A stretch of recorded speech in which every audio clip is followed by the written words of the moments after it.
Yes, hope all of us are doing fine. My name is Ernest, and this is Ernest Sciences and Mathematics TV channel. In our discussion today, I'm going to look at the concept of damped oscillations. And this, of course, are going to be some of the phenomena we are going to witness due to the motion of these specific oscillators, which we have discussed in some of our previous videos. Now, in this case, I'm going to use two specific illustrations for the first one. And for the second one, which is going to consist of a set of three, of course, illustrations for A, B, and C given as such. Now, as we have, of course, been looking at our various topics, we're going to look at this specific concept of wording of the concept of damp. And of course, in this sense, the concept of damping is going to be giving a specific implication in the concept of oscillators, whereby we're going to see that this basically is a phenomenal reduction in the amplitude of oscillating systems, and this is going to be resulting in dissipation of their specific energy. So therefore, this is going to be given, if I can give it in a summary form, reduction of amplitude. So we have talked the concept of representation of a wave, and therefore I presume we understand this representation for amplitude. So this is going to be a gradual reduction in amplitude of a wave, and of course this is going to be resulting in dissipation. So we can give this one in terms of dissipation or giving away of energy. So we had said that a system under motion, like the spring which has been stretched and released, is going to possess elastic energy. And we had given it in terms of this particular representation from our last discussion. Now, if you had considered the concept of its mechanical energy component, that was a result of the potential energy and the kinetic energy given as such. And therefore, we are going to consider the first illustration, which consists of a spring and, of course, an object in a liquid given as such. So if we stretch this specific spring in a liquid and release it, this is going to be going in particular oscillations, and therefore these oscillations are going to die away due to the concept of damping. And this is going to be a reduction of amplitude that's going to result in dissipation of energy of this specific spring. Now in this case, we're going to consider the second, the first case, whereby we're going to have an interface of a liquid.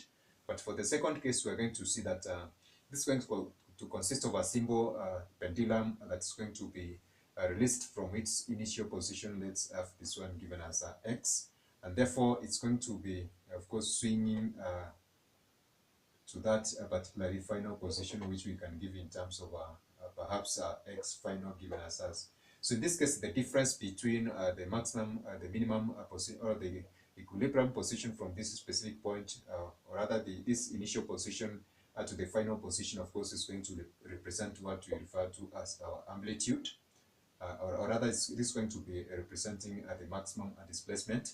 Of course, we are going to give this one in terms of perhaps a wave illustration given as such.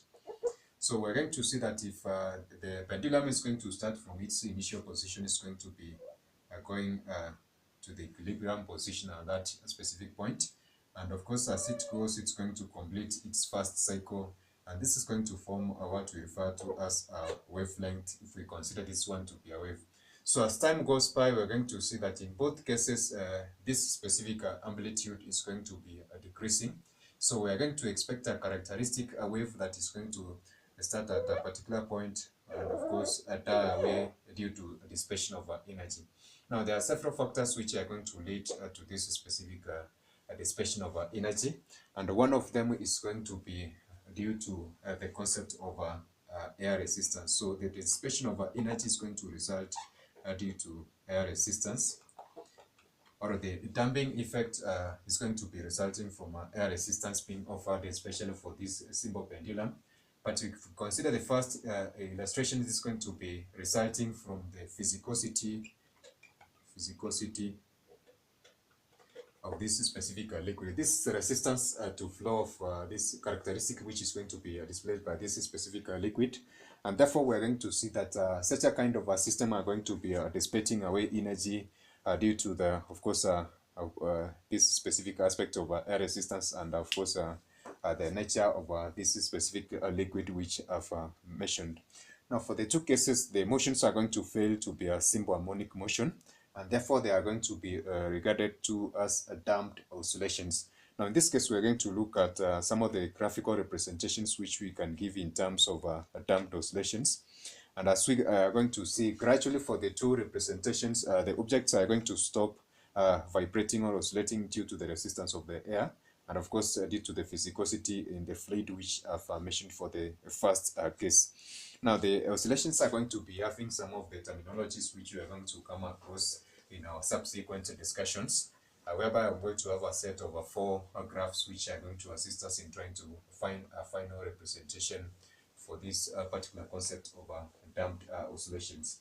Now, in this case, I'm going to have this one given as such, whereby I'm going to have these four representations. And the first one is going to be giving us what we refer to as free oscillators. Now, in this case, free oscillators, they are going to be, of course, displaying this specific aspect of the motion of displacement against time is going to be uniform, whereby we're going to see that this amplitude in A, as I can give for this one, is going to be the same amplitude that's going to be consistent as the wave moves. So in this case, this is going to be a depiction for free oscillators.